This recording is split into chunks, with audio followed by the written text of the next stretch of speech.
Olá pessoal, estamos aqui para mais uma videoaula, uma aula prática. Hoje nós vamos ver o nosso primeiro circuito utilizando o microcontrolador PIC. Nós temos aqui um circuito onde nós utilizamos o som de um microfone para disparar a interrupção do PIC e através de 2 palmas nós acendemos ou apagamos uma lâmpada, no caso aqui um LED. Então vamos observar isso em detalhe.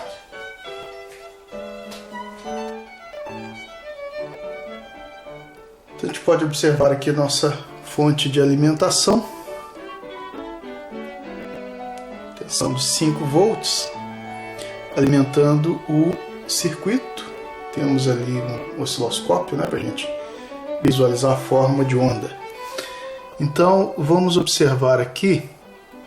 Nós temos o microfone de eletreto, que é responsável pela captação do som, o resistor de polarização dele, o capacitor que vai acoplar o sinal através do resistor de entrada no amplificador CA3140, aqui o resistor de realimentação. Esse amplificador está ligado como um amplificador inversor. Então o sinal entra pelo resistor de entrada no pino 2, que é o inversor, do pino 2 vai para o pino 6, que é a saída. O pino 7 é a alimentação positiva, esse barramento aqui é a minha alimentação positiva. O barramento de baixo ali em azul é o meu terra. Vejam que o pino 4, que iria na alimentação negativa, nesse caso aqui, eu liguei ele no terra. Com isso, nós não teremos então o semiciclo negativo do sinal que for captado pelo microfone, apenas o semiciclo positivo, mas é o suficiente para acionar o PIC. Na saída aqui do amplificador operacional, nós aplicamos através de um resistor na base de um transistor BC547, emissor desse transistor vai no terra, o coletor dele já vai no pino 5, que é o pino que recebe a interrupção externa. E ali nós temos o resistor de coletor desse transistor. A alimentação positiva do PIC vindo no pino 1, o terra indo no pino 8. Na saída aqui, as nossas saídas, eu tenho no pino 2, que é o GP5, um resistor ligando um LED vermelho. Esse é o nosso heartbeat, é para mostrar que o circuito está funcionando. Ele pisca em intervalos de 500 milissegundos. No pino 3, que é o nosso GP4 ou PIN A4, eu tenho ali um resistor ligando na base de um outro transistor BC547. O emissor desse transistor vai no terra através de um resistor, então ele aqui funciona como uma fonte de corrente, aquele lá funciona como chave. Emissor aterrado. Esse aqui não, resistor no emissor. No coletor, o meu LED branco, um LED de alto brilho. Então vamos observar o funcionamento do circuito, observando tanto o LED branco, que vai acender com 2 palmas, quanto a forma de onda lá no osciloscópio, para a gente ver o que acontece. Primeiramente vamos dar um zoom aqui na tela do osciloscópio para a gente observar o som que é captado pelo microfone quando eu bato palma. Vejam que uma única palma produz uma sequência de pulsos. Nós vamos ter que filtrar isso, a gente vê como isso foi filtrado dentro do software. Agora vamos observar no LED.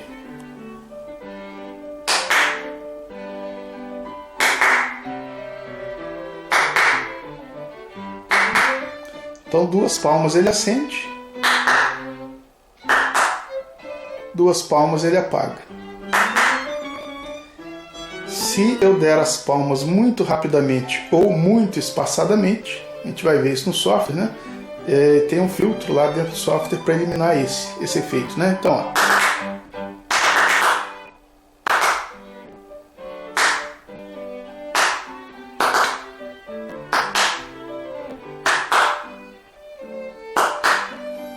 Eu tenho que esperar 2 segundos entre uma ação e outra e dar as palmas, bater as palmas com um intervalo de 200 milissegundos.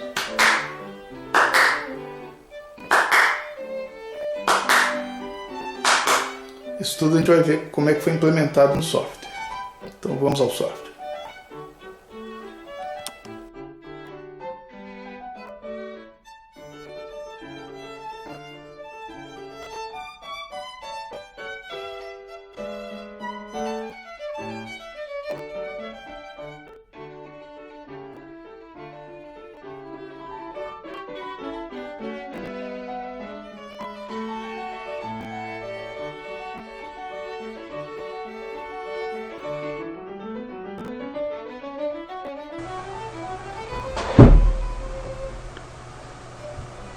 Então vamos falar agora do software que roda dentro do microcontrolador PIC.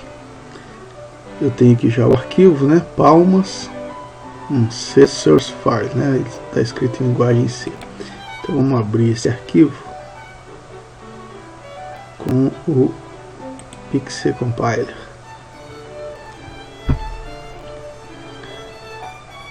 Nós temos aqui então o editor, né, desse texto aqui, que será compilado daqui a pouco. Nós iniciamos com alguns comentários, né, fazendo uma descrição do que faz esse programa. Diretiva para incluir o arquivo de cabeçalho do PIC que a gente vai utilizar, são as definições, né, de portas, de parâmetros internos dele. Eu defino o clock que eu vou trabalhar com ele, um clock de 4 MHz, 4 milhões de Hz. Fusíveis internos também, né, são definidos aqui. Esse fuse aqui, int RCIO, eu estou dizendo para ele utilizar o clock interno do PIC. Não utilizar o watchdog time, não utilizar master clear, já que esse é um circuito apenas didático. Na sequência eu defino variáveis do tipo inteiro, int. Variáveis globais, né, são definidas fora de qualquer função. Conta palmas, inicializado com 0, ligado, inicializado com 0. Essas duas variáveis elas têm visibilidade em todo o programa. Aqui é a diretiva para tratar a interrupção do timer 0. Essa função tem um nome, né? Abre e fecha parênteses, isso é uma função. O tipo dela, void, vazio, começa aqui e termina aqui nessa chave. Então tudo que está aqui entre esse abre-chave e esse fecha-chave será executado quando ocorrer uma interrupção de timer 0. Nós vamos voltar aqui daqui a pouco. Uma outra função de tratamento de interrupção, aqui é a diretiva de interrupção externa. Quando ocorrer uma interrupção externa, essa função será executada. Começa aqui, termina aqui embaixo. E a função main, né, que é a função principal, é por aqui que o programa começa a ser executado. Uma função que não retorna nada, começa nesse ponto, termina aqui. Então, o que vai acontecer? Eu começo definindo a borda, né, da interrupção externa, de low to high, né, de nível baixo para nível alto. Então, quando o pino de interrupção externa, o pino 5 do PIC, passar do nível baixo para o nível alto, ocorrerá uma chamada função de interrupção externa. Setup ADC ports, no analogs. Estou dizendo para ele não utilizar nenhuma porta, né, nenhum pino como porta de entrada analógica. Todas serão digitais. Setup timer 0. Estou definindo os parâmetros do timer 0. Para ele trabalhar com o clock interno e com esse clock dividido por 8. Aí vem uma continha aqui para mostrar para a gente como é que isso vai funcionar. Olha aqui, ó, no comentário. O clock 4 MHz é dividido por 4. Isso o PIC já faz automaticamente, ele sempre divide o clock por 4. Aí eu estou dividindo esse clock por 8 aqui, esse comandinho aqui. E estou dividindo por 1000. Isso vai me dar um tempo em milissegundos. Eu quero que ele dure 1 milissegundo, por isso que eu dividi isso aqui por 1000. Então, fazendo essa conta, eu acho o número 125. Ora, o que significa esse 125? O meu timer 0, com essa configuração apresentada aqui, ele tem que contar 125 vezes para ter passado o tempo de 1 milissegundo. Lembrando, né, que o timer ele é um contador, ele vai contando.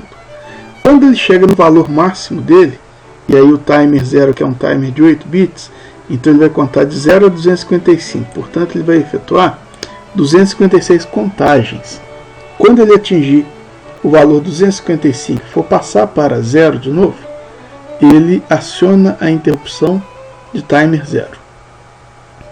Como eu preciso que ele faça então 125 contagens, eu vou inicializar o timer com 256 menos 125. Isso dá 131. Então ele vai começar a contar a partir de 131. Quando chegar a 256, ele estoura e aciona a interrupção de timer 0. Ele teria feito então 125 contagens, gastando 1 milissegundo. Por isso aqui então vem 7 timer 0, 131. Eu inicializo ele com esse valor. Aqui eu habilito interrupções. Estou habilitando a interrupção de timer 0 para que ele responda a essa interrupção. Estou habilitando a interrupção externa, então ele vai responder a interrupção externa. E estou habilitando a interrupção global. Isso é como se fosse uma chave geral, né? Para ligar e desligar todas as interrupções ao mesmo tempo. E aqui eu dou um delay de 100 milissegundos. Ele vai parar 100 milissegundos para estabilizar a alimentação dos circuitos. E aqui ele executa um loop, né, while. O loop while ele vai repetir enquanto a condição aqui entre parênteses for verdadeira. Eu passei para ele a variável true, que é sempre verdadeira. O que significa? Significa que ele vai ficar rodando aqui em loop infinito. Por que isso é importante? Porque aí o programa está rodando em loop infinito, aguardando que as interrupções ocorram. Aí agora nós voltamos então às interrupções. Vamos começar na interrupção de timer 0. Então, toda vez que o timer 0 chegar a 255 e for passar para 256, ele volta a 0. Nesse instante, a interrupção de timer 0 está habilitada, ele vai executar essa função aqui. O que vai acontecer? Bom, nós começamos definindo variáveis inteiras. Conta 1, conta 2 e flag. E aqui eu tenho um modificador static. O que significa? Essas variáveis são variáveis estáticas, variáveis do tipo inteiro estáticas. Essas variáveis elas não perdem o valor delas quando eu sair da função. Eu saio da função, volto e o valor que estava armazenado lá ele permanece, ele não perde. Aqui imediatamente eu ajusto novamente o valor do timer 0 para 131, que é o valor inicial. Só que gasta um pouquinho de tempo até chegar nesse ponto, né? Até o PIC detectar a interrupção e tratar a interrupção. Passam-se alguns ciclos de máquina, por isso que eu adiciono o valor do get timer 0 aqui. Isso é para melhorar a precisão, né, da minha contagem de tempo. Nesse caso em particular não é muito crítico, mas é uma boa prática utilizar isso. Aqui eu incremento a variável conta 1. Conta 1 mais mais. Esse operador mais mais, ele pega a variável, soma 1 a ela e armazena. Então é como se eu tivesse aqui, ó, conta 1, recebe conta 1 mais 1. A mesma coisa para o conta 2, incrementei o conta 2. Então cada vez que ele entrar aqui, ele incrementa o contador de uma unidade. A primeira vez que ele define isso, ele inicializa tudo com 0 automaticamente. Ele vai contar 1, 2, 3, 4. E aqui ele vai testar então esses valores. Olha, if, né? Se conta 1 vale 500, né? Igual. Ele está testando, comparando conta 1 com 500. Se conta 1 quando tiver o valor 500, aí ele executa esse bloco aqui, tá vendo? Começa nessa chave e termina nessa chave. Então quando conta 1 for 500, o que ele faz? Volta ele para 0. Muda a variável flag para não flag. Flag é um inteiro, né, uma variável booleana. Ele era 0, não flag passa para 1, né? 0 é falso, 1 é verdadeiro. Então ele vai sempre alternar. Quando ele entrar aqui, ele troca, né, o valor entre 0 e 1. E aqui eu testo, olha, se flag for verdadeiro, o que ele vai fazer? Output high, pino A5. O pino A5 é o pino 2 do PIC, onde eu tenho LED Heartbeat. Então, se o flag for verdadeiro, ele acende aquele LED. Se não, se o flag for falso, ele apaga aquele LED e volta aqui. Então, a cada 500 contagens, né, lembrando que cada vez que entrar aqui nessa interrupção, passou-se, né, 1 milissegundo, ele contando 500 vezes, ele vai executar isso aqui a cada 500 milissegundos. Então 500 milissegundos o LED fica aceso, 500 milissegundos o LED fica apagado. Isso aqui dá aquele efeito de piscagem, né, do LED vermelho. Mas ainda tem uma outra condição aqui, olha, se conta 2 igual a 2000 milissegundos ou 2 segundos. Se tiverem passado 2 segundos, o conta 2 vai para 0 e o conta palmas vai para 0. Lembra, o conta palmas está aqui, uma variável global. Ele retorna a 0. Vamos ver para que serve isso. Aí nós chegamos então na função que vai tratar a interrupção externa. Vocês viram lá no circuito, sempre que eu bato palmas, ele amplifica o sinal lá pelo microfone e joga num transistor operando como chave no pino 5. Quando o sinal passa do nível baixo para o nível alto, ele aciona a interrupção externa. Primeira coisa que ele faz, ele desabilita, disable interrupts, ele desabilita a interrupção externa. Vocês devem se lembrar que quando a gente bate palma, né, a gente vê lá no osciloscópio, o sinal sobe e desce várias vezes, né? Então, se eu não desabilitar essa interrupção, ele mal acabou de entrar aqui, ele já vai chamar a interrupção de novo, né? Isso vai dar uma confusão danada. Então, isso é uma forma de filtrar esse ruído, né, esse debouncing. Eu desabilito a interrupção externa. Aí ele vai incrementar o conta palmas. Ele era 0 a primeira vez e passa a ser 1. Se o conta palmas for maior ou igual a 2, ele executa esse bloco. Primeira vez nada acontece. Ele dá um delay de 200 milissegundos, né? Então ele espera 200 milissegundos. Habilita a interrupção externa. Então depois de 200 milissegundos, ele pode pegar outro sinal daquele, né? Ele vai pegar a segunda palma que foi batida. Ele entrou aqui, desabilita, incrementa o contador. Ele era 1, agora ele passa para 2. Essa condição aqui fica verdadeira. Então ele retorna o conta palmas para 0, o ligado inverte e aí ele testa, né? Se ligado é verdadeiro, quer dizer, se está ligado, ele desliga, output low, pino A4. Se o ligado é falso, ele vai passar para ligado, output high, pino A4. Pino A4 é onde está o transistor, né, operando fonte de corrente, que faz o acionamento do LED branco. Então eu bato palmas 2 vezes, né, com um intervalo mínimo de 200 milissegundos e máximo de 2 segundos, senão ele zera aqui, e aí ele vai inverter o LED branco. Então dessa maneira, né, funciona o nosso circuito que aciona, né, ou desaciona um LED ou uma carga através de 2 palmas. Se eu quiser alterar esses tempos, né, ou a quantidade, basta mexer aqui nesses comandinhos, recompilar e gravar. Então para compilar eu venho aqui, Tá lá, compilou. Deu um warning, só um warning, chamando atenção para alguma coisa, não teve nenhum erro, né? Então eu posso passar para a gravação do PIC, né? Chamar o programa de gravar e fazer a gravação efetivamente dele. Bom, pessoal, é isso. Façam a prática, né? Vão lá no Polo ver o funcionamento do circuito e depois respondam as questões, né, relativas a essa prática. Muito obrigado pela atenção e até a próxima.